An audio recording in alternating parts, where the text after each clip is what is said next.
रोथे होवत बिहनिया यहाँ रानी चिल्ला चिल्ला के रोथे होवत बिहनिया यहाँ रानी चिल्ला चिल्ला के रोथे। जब जब लाइट गोल होत मोर गुड्डू रोथे होवत बिहनिया यहाँ रानी चिल्ला चिल्ला के रोथे होवत बिहनिया यहाँ रानी चिल्ला चिल्ला के रोथे। कैसे बताऊँ गोरी मैं तोला का हो गए हवैला कैसे बताऊँ गोरी मैं तोला का हो गए हवैला। गोरी तोरे चिमनी माँ वो चिमनी माँ बाती ठोकन मोटा हो गए वो।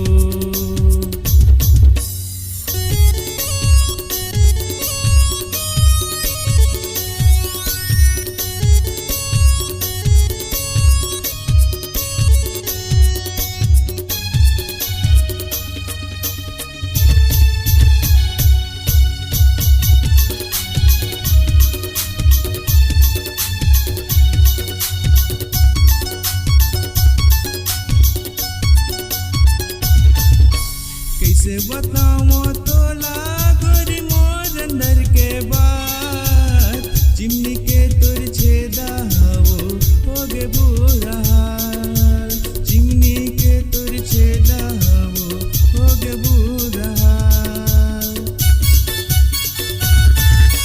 कैसे बताऊँ तोला गोरी मोर अंदर के बात चिमनी के तोर छेदा हो गे बुरा हाल चिमनी के तोर छेदा हो गे बुरा हाल।